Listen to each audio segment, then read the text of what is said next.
Hello friends, welcome to Feeding Artists. My name's Amanda and today I'm going to be talking about 8 ways to grow your Etsy business. So in this video I'm mostly going to be talking about Etsy just because that's what I have the most experience with, but the tips I'm giving you will be useful for any shop that you're starting. Some background on me, I've been running my Etsy shop called Cosmic Kitten Jewelry for about 2 years. I actually just reached 300 sales. I'm really excited about that. Just the fact that 300 mostly random people decided to buy something from me is absurd. But yeah, I'm definitely, not the biggest shop ever, but I have some experience and I wanted to make this video to show you guys some stuff that might be useful. So yeah. Tip number 1 is going to be decide what you want your business to be. And I don't mean what you're selling or anything like that. I mean more kind of your business model. For me, I think there's basically 2 types of Etsy shops. There's people that are trying to do it full-time and create kind of more of a traditional business with it. And then there's people that are just on there really to sell their art. And if they make some extra money off of it, that's cool and awesome and great. And let's be honest, we're probably just going to use that money to buy art from other people. At least that's what I do. So for me, with my own shop, Cosmic Kitten Jewelry, I kind of am a bit of a mix of both of those things. So I have some products that honestly are really just there to make a profit because I know people are going to buy them. I know they're going to sell, and also I get fulfillment from making sales, so I just like having products that people will actually buy. Whether I'm really profiting that much off them or not, it's a bit debatable. But then I also want to create some things that are just things I want to create. I really love making wire-wrapped crystal necklaces, and a lot of them don't sell or they sit around for a while, but that's just something that I really like making. And so I've made the decision to kind of focus my energy a little bit in both of these areas, a little bit in the art and just making what I want, and a little bit on the more, traditional business side and trying to make things I actually profit off of.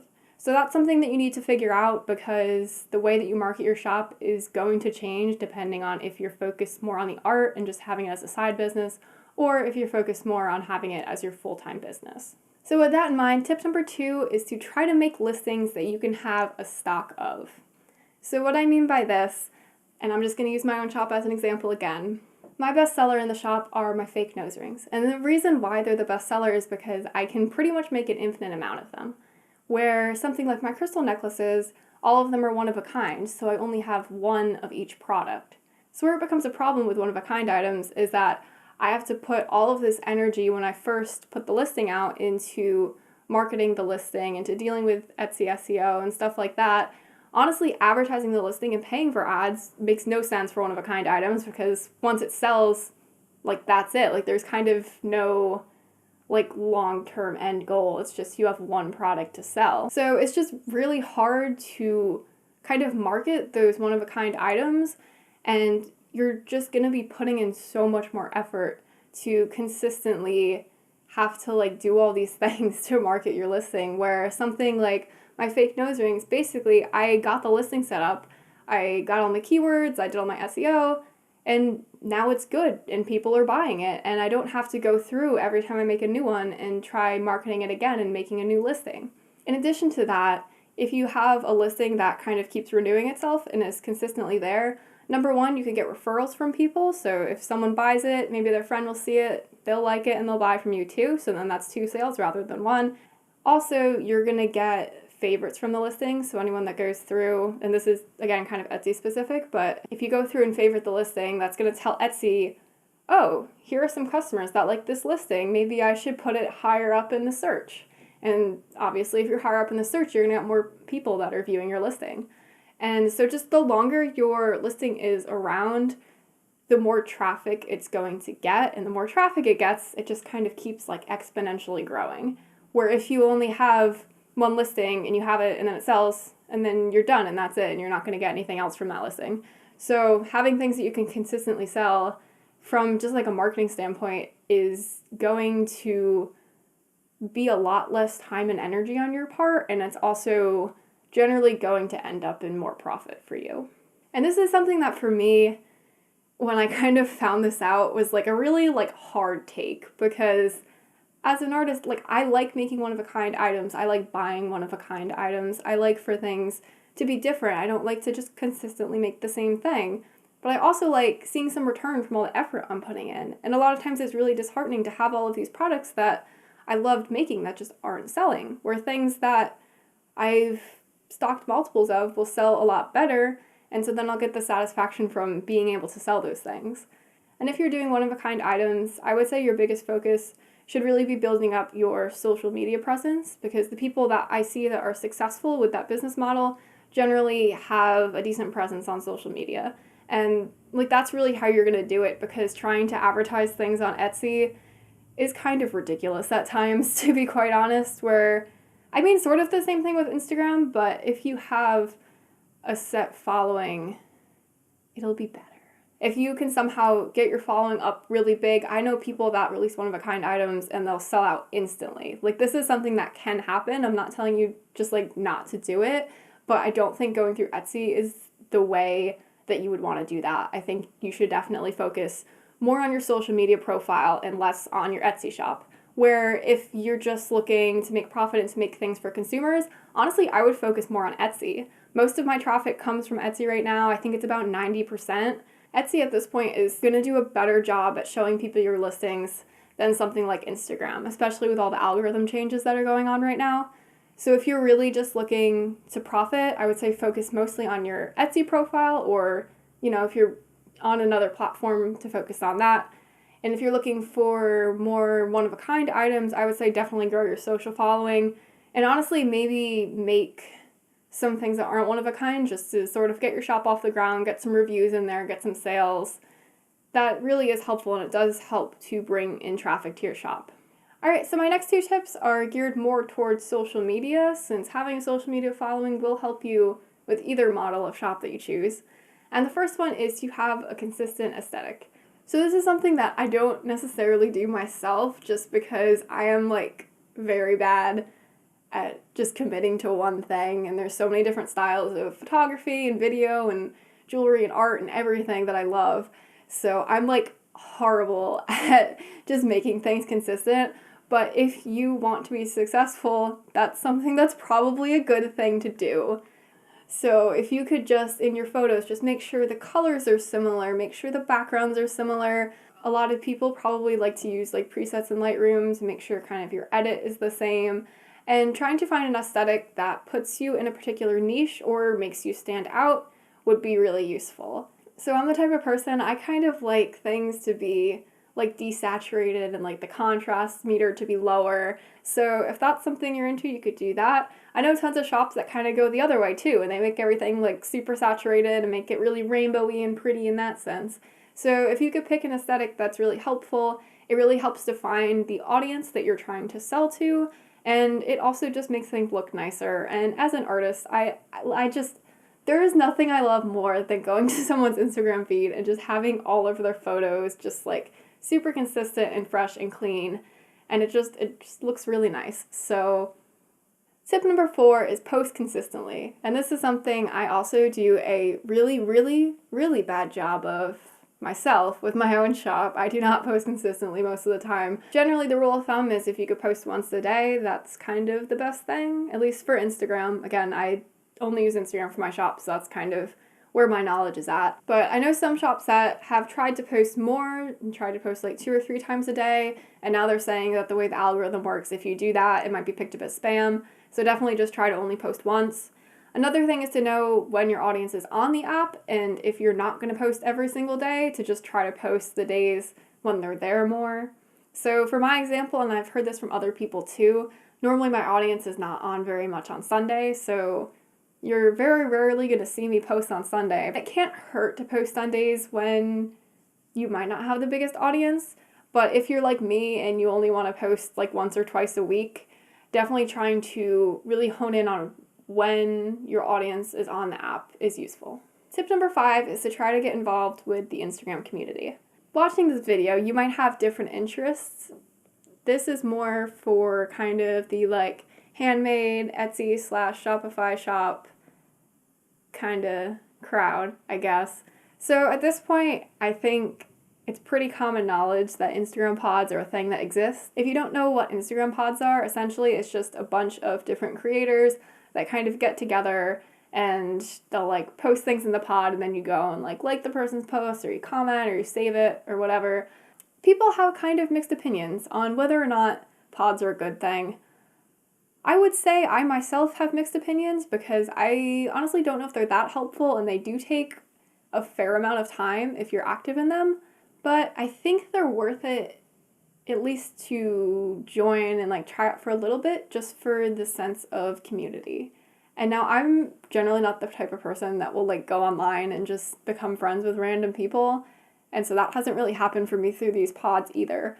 But having a community is still nice. Having people that you can reach out to is still nice. And generally, if you join one pod, it will kind of like lead to more things and more opportunities. So for example, I'd say maybe 2 months ago, I did my first loop giveaway. If you don't know what loop giveaways are, it's basically just someone will like post a thing for a giveaway, and then you have to like go through to like each account that's involved and like follow them, like their post and comment and stuff like that. And so these giveaways are really good for gaining followers, because if there's maybe 20 accounts in the giveaway, you see it from one person's account, and then you have to go through and follow everyone. And there's also 20 people that are posting. Like that's a lot of reach that post is getting, and that's a lot of people that are going to be involved in that. So doing that, I ended up getting probably over 100 followers just from this one post. And so that's useful because these followers could turn into customers. And I mean, I'm just giving away one product. It doesn't cost me that much. And the only way I was able to get involved in this loop giveaway is because of a group that I was in of a bunch of makers on Instagram. So I'm honestly not super involved in these like and comment groups for the most part, just because I don't post that much, so it's not always worth my time. But I do like to kind of stay in the groups just so when opportunities come up, I can take them. I also got involved with an auction page recently, which again was from my like little shop group that I have on Instagram. So that's another thing that I'm involved in that if I wasn't in that group, I probably wouldn't be. And joining that page has led to a few sales, but it's also led to exposure, and I'm sure I've probably got some people who have followed my main page from being on that auction page. So just being involved in your community and trying to take up these opportunities and trying to, in the beginning, say yes to joining things, say yes to trying things out. If it doesn't work for you, you can always back out. I've had people back out of comment groups all the time just because they're busy or they just don't feel like dealing with it, and it's always fine. Like, no one really cares. So you can like kind of come and go as you want, but I would recommend trying it out, if anything else, just to be part of the community and try to gain more exposure and try to maybe gain some friends with people that make things. Because friends are cool. Be my friend. So tip number 6, this isn't really a tip, it's more of a conversation. I just wanted to talk about kind of the differences between going to a place like Etsy versus starting your own website. And this was a topic that was talked about a lot in the handmade community. I think it was about a year ago when Etsy decided to increase their fees from 3.5% to 5%, and then also charge you a fee for shipping. People were talking about this a lot because they didn't feel like dealing with the Etsy fees. And I mean, that makes sense. Everyone hates fees. Honestly, fees on Etsy are not that bad. I also sell on Depop. Fees there are 10%, so that's double what Etsy is. I kind of think some people were overreacting with that whole thing that was happening. I personally don't have a website of my own, so I can't 100% speak to how much that would cost you as a difference from Etsy. But for me, it almost doesn't matter. I mean, about 90% of my traffic comes from Etsy alone and not from my own sourcing. So in theory, if I didn't have my Etsy shop, rather than having like 300 sales, I'd probably only have 30. And that's over a 2-year period of time. So 30 sales in 2 years is really like not good. I probably wouldn't have my shop right now if I didn't have Etsy and Etsy didn't exist. Because if you have a website, even if it costs you less, which I don't 100% know if it does, but if it does cost you less, you are fully responsible on bringing all of the traffic to your website. Where Etsy does kind of help a lot in bringing you traffic. It's a platform that people use regularly and that people kind of trust more than just going to a random website they haven't seen. And if you think about it from the sense of kind of search engines and how search engines work, if I were to go on Google and search for wire-wrapped crystal necklace, if I have my own website, that's probably not showing up on any page that anyone would like care about clicking on. I mean, you search on Google, you're going to go to what? The first page, maybe the second. Like, that's it. So unless you have the resources to be ranked really high, honestly, having your own website, you're probably not going to get many sales at all.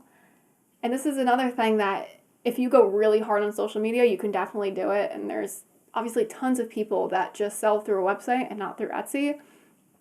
But you have to have a decent presence on social media. You have to have a decent set of buyers that you can attract to that website. Where with Etsy, it's great if you're just starting out, because generally businesses just starting out don't have a following, like, at all. So if anything, start on Etsy, have your roots there, build your following, and then if you find out it's cheaper and it makes sense for you, switch to a website. But I really would not recommend starting off with your own website, because just the chances of you being able to generate enough traffic that it makes sense and that you're actually generating sales, it's going to be difficult. It's going to be a lot more difficult than Etsy, and you definitely still have to pay some fees. So it's not like it's free. If it was free, I'd just tell you to make your own website. Like, I love free stuff, so who doesn't love free stuff? But yeah, so I would recommend starting on Etsy if you're selling handmade goods. Tip number 7, and this is especially for my Etsy users, is to really concentrate on Etsy SEO. And also using a tool can be super useful. So I use something called eRank. I can link it for you down below. It's a free tool where you can basically look at your listings and it'll tell you if your tags are good. It'll tell you if you're missing information. I think it'll like spell check for you, which was actually useful because I had a few typos in my listings when I first started using it. So I would recommend using that tool and really trying to up your game in Etsy SEO. I can't say words today. Because, I mean, again, that's how people are going to find your listings. They need to search for something, and you need to give them the keywords that they're searching for. Because you could have the most beautiful necklace in the world, but if no one can find it, then no one will buy it.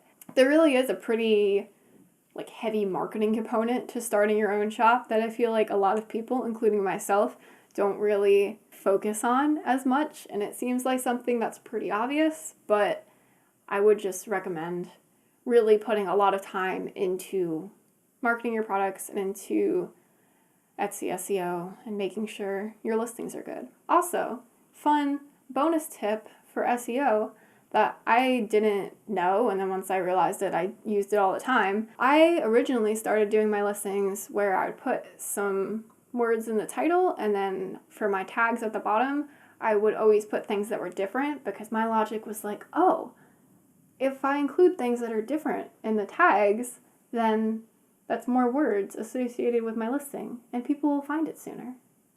But that's not how it works. That's not how it works at all. Actually, you should do the complete opposite thing. So if you look at the title of your listing, you want to put those words in your title as many places as you can. So that includes the tags. I'll literally go through, the way I usually do my listing titles is I'll kind of have like 3 like sets of words of like different ways people can search it. And then when I go through and do my tags, I take from those sets of words, and I'll take like 2 words from each set and like make that a tag. I'll like mix and match the words, make that a tag. And so that's how you should be doing your tags. And you should also try to kind of like use more words and make them more specific.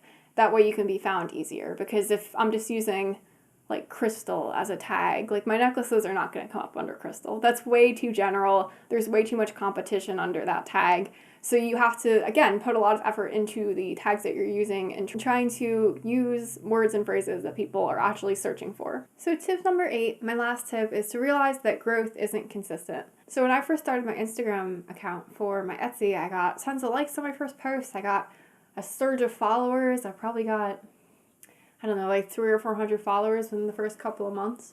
And that's always really cool, and it feels really good, and it feels like you're actually going places, and you kind of expect to gain followers at the same rate that you did when you started. But based on my experience with several platforms, that is not how things work. Like it just like doesn't happen. At least it hasn't for me. So maybe I'm just doing something completely wrong. But same thing for my Depop shop. When I first started, I got like 200 followers right away. And then it kind of seems like from there the growth like it's steady in the sense that I feel like I'm consistently getting new followers. It's just you're also kind of consistently getting people that unfollow you too, so a lot of times it just ends up balancing out. Stuff like that can kind of be kind of disheartening, at least it is for me.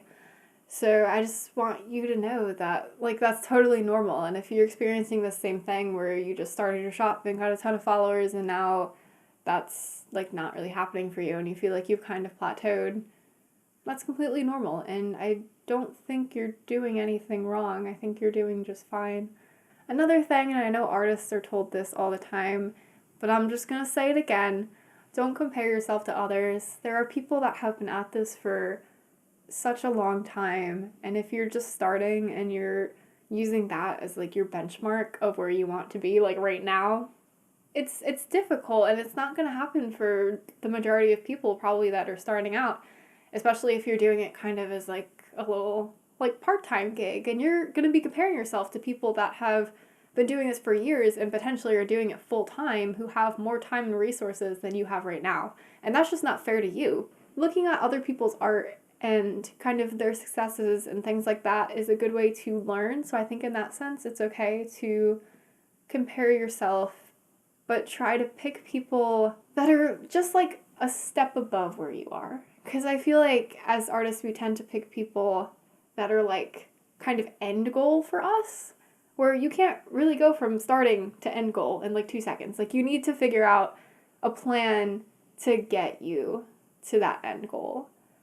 And so that's where if you're looking at maybe some smaller accounts that also are kind of starting out, but maybe they've been at it a few months longer than you, and look at what they're doing and try to analyze that and learn from that. That's better than just looking at someone else's art or someone else's, amount of followers or likes or whatever, and just saying, oh, they're here and they're better, and like, why am I not better? Like, there's always a reason why people are where they are, and if you're able to analyze and break it down and figure out how you can get there, that's useful. And the last thing I'm going to say, again, kind of still part of the whole, like, it's gonna be okay tip. Is my tip on here literally just like, it's gonna be okay? Like, just, oh God. But my last tip, it's been said a million times before, just don't give up. Keep trying, keep working at it. With hard work, you can achieve things. Is that a take? I think that's a take. Like, you're gonna achieve something. You're gonna get some sales. Whether you get to, like, your exact goal, I don't know. I personally think part of it's probably luck, but you can't get to your goals on just luck. You also need to work hard. So, yeah, just try your best. Try to get involved. Try to not give up. Things are probably not going to just like take off for you and like keep taking off forever. It's gonna be a rough road. Starting your own business is hard, but if you stick with it, you will make sales. So I think that just about wraps up this video. As always, if you have any questions or comments, or you just want to talk and be friends, you can DM me on Insta or leave a comment below. If you like this video, give it a like. Maybe subscribe to this channel. That'd be pretty cool. If you have an Etsy shop or just, again, a handmade shop on any platform, feel free to put it in the comments. I would love to see your guys' shops, and it will also just, help you maybe get some exposure if anyone else wants to take a look at the comments. I'll be linking my own shop down in the description, so you can find me there if you would like to. Thank you for watching, and I hope you all have a wonderful day.